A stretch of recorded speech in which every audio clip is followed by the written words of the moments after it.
আসসালামু আলাইকুম রহমতুল্লাহ। আজকের এই ভিডিওতে আমরা আলোচনা করব রোজার শারীরিক, মানসিক এবং আত্মিক উপকারিতা নিয়ে।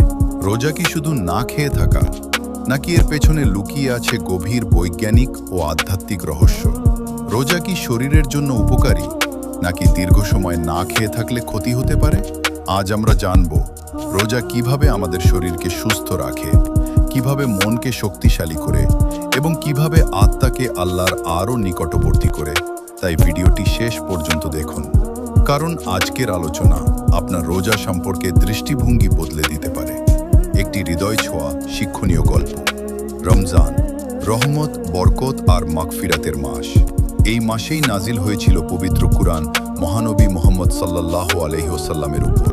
কিন্তু আমরা কি কখনো ভেবেছি রোজার কষ্টের পেছনে লুকিয়ে আছে কত বড় রহমত? আজ আমি আপনাদের শোনাবো এমন এক মানুষের গল্প, যিনি রোজার জন্য আত্মত্যাগ করে পেয়েছিলেন আল্লাহর অসীম দয়া। গল্প। বাংলাদেশের এক ছোট শহরে থাকতেন আব্দুল করিম। পেশায় একজন রিকশা চালক, সংসার খুব কষ্টের। রমজান এলেই তিনি বলতেন, এই মাস আমার জীবনের সবচেয়ে প্রিয় মাস। কিন্তু বাস্তবতা ছিল কঠিন। ইফতারে অনেক দিন শুধু পানি আর মুড়ি। তবুও তিনি একটি রোজাও ছাড়তেন না।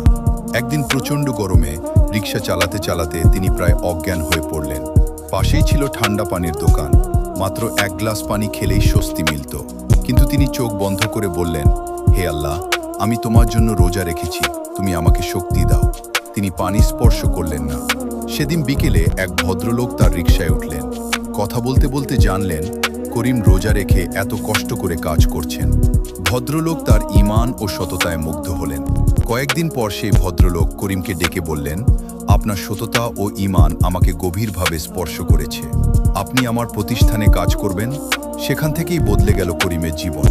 তিনি বলতেন, রোজার কষ্ট ছিল সামান্য, কিন্তু আল্লাহর রহমত ছিল সীমাহীন। রোজার উপকারিতা। রোজা শুধু আত্মিক ইবাদত নয়, এর রয়েছে বহু বাস্তব উপকারিতা।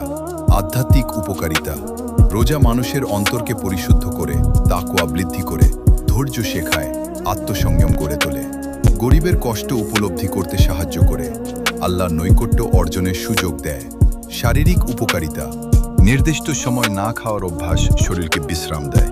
হজমতন্ত্র স্বস্তি পায়, শরীরের অপ্রয়োজনীয় টক্সিন কমাতে সহায়তা করে, ওজন নিয়ন্ত্রণে সাহায্য করতে পারে, রক্তের সুগার নিয়ন্ত্রণে ইতিবাচক প্রভাব ফেলতে পারে। বর্তমানে ইন্টারমিটেন্ট ফাস্টিং নামে একই ধরনের পদ্ধতি স্বাস্থ্য সচেতন মানুষের কাছে জনপ্রিয় হয়ে উঠেছে। মানসিক উপকারিতা। রোজা মনোযোগ বাড়ায়, আত্মনিয়ন্ত্রণ শক্তিশালী করে, খারাপ অভ্যাস ত্যাগে সহায়তা করে, মানসিক স্থিরতা বৃদ্ধি করে। রোজার ক্ষতি আছে কি? সাধারণ সুস্থ মানুষের জন্য রোজা ক্ষতিকর নয়, তবে ইসলাম সহজ ধর্ম।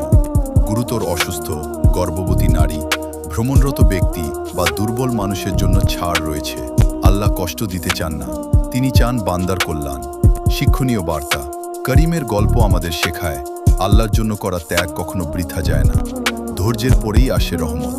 রোজা শুধু না খেয়ে থাকা নয়, এটি চরিত্র গঠনের প্রশিক্ষণ। মনে রাখবেন, কষ্ট সাময়িক, কিন্তু আল্লাহর প্রতিদান চিরস্থায়ী।